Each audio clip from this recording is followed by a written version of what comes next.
Okay, as always, we'll start by reviewing the last couple weeks. We've been studying the ladder of the 8 limbs of the Ashtanga. Ashta means 8 and Anga means limbs. Going into the internal practice in the ladder limbs, we studied the first one is, who can tell me? You guys are kind of sleepy today, so I'm going to quiz you. The ladder limbs. Pratyahara. So pratyahara is withdrawing from the senses and not being distracted by our senses, right?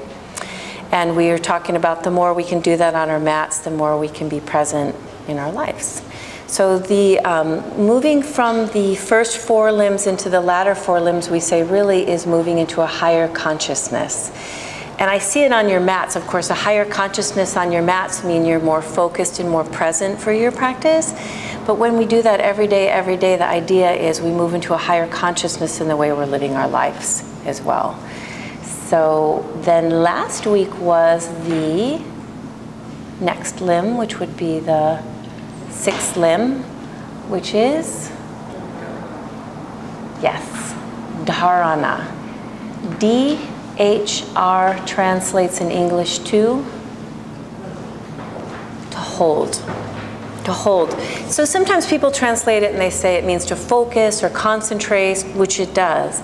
But the literal translation, I think, really helps us understand what we're doing, because to hold something, what are we trying to hold in dharana? Yeah, our minds. You know, we've been talking for a semester about our quote of the year is John Milton's, "The mind is its own place, and in itself makes heaven a hell or hell a heaven." And so we're training our minds to hold it in a place that's heavenly, right? Or we're trying to train our minds to be in the place that we want it to, rather than our minds running amok, if you will. So Guru Joy says, the mind is a monkey. So the idea is to hold our minds here. And what's really amazing about yoga, we talked about this last week, is it's not just like going to the gym and lifting weights and stretching your muscles. And it's not like a Zen meditation where we're going to sit for 45 minutes and quiet our minds. It's a combination of those two. Yoga is always a combination of those two. So we learn that we actually use our physical body to hold our mind. It's the vehicle that we use to train the mind is our body in the yoga practice. So we said last week there are 3 ways we do that, Tristana in Ashtanga Yoga. What are the 3 ways we train our mind? I'm going to go through them quick today as I add the next thing. Breath. So breath is the first thing. Drishti, every pose has a gazing point. And what's the third one? Vinyasa. So Ashtanga is very specific. Every asana has a very specific entrance and an exit.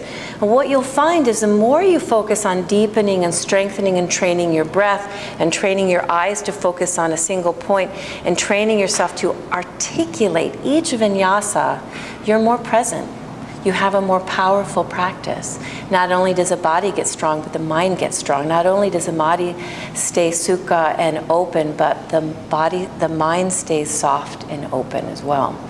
So I was talking last week, and this is important to me, that we understand that what we're creating are these little spaces. And I use this as like my visual thing. They're so little that we could miss them.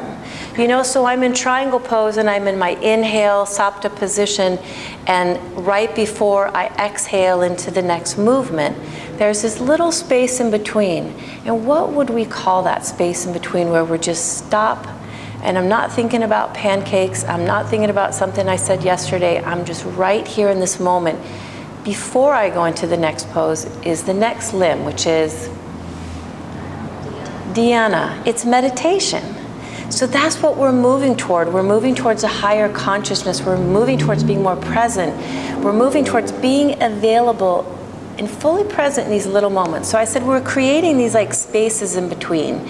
And you'll start to notice in your life off your mat that you start to become available for those moments in between, and you start to be really present for the little corners of your life, the things that sometimes we get so busy and so wound up in our autopilot living that we sometimes miss the good stuff, right? It's the little stuff. Last year we talked about Annie Dillard's quote, how we spend our days is of course how we spend our lives. So it's those little minutes and moments that add up to our extraordinary life.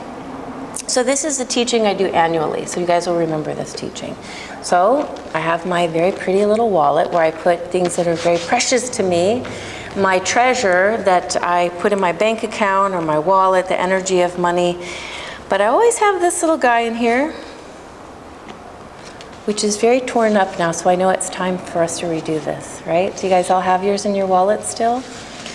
So every year I copy, I copy dollar bills, but we've got into copying things that aren't real dollar bills for you guys.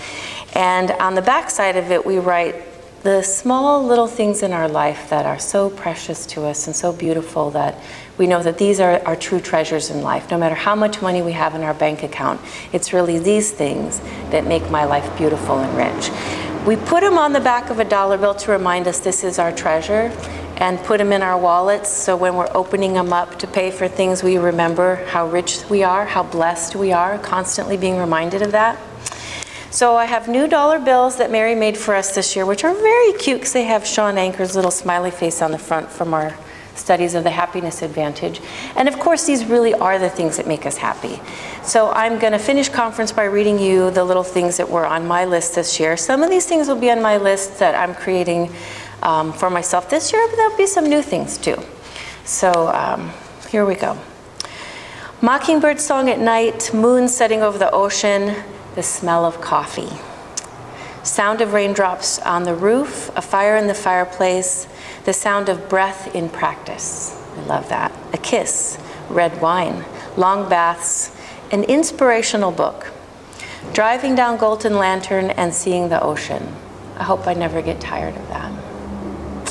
Taya, my goofy dog, playing in the hose. Sasha, my other goofy dog's head on my lap. Fresh flowers in my house. Tuesday, movies with Papa. I always cry. South Coast Farm organic strawberries. I know that's going to be on some of your lists too. Holding hands. Rainstorms at night. The sound of the surfboard gliding in the water, riding a wave. The first sun salute of my practice. Walking in the Shala and seeing my mom. I always cry when I see that one too. If I ever miss that, I've got some problems going on. The smell of rain. That's the good one. We need that. We need the smell of rain. Hearing a great song when you least expect it, and the grand finale, a nap.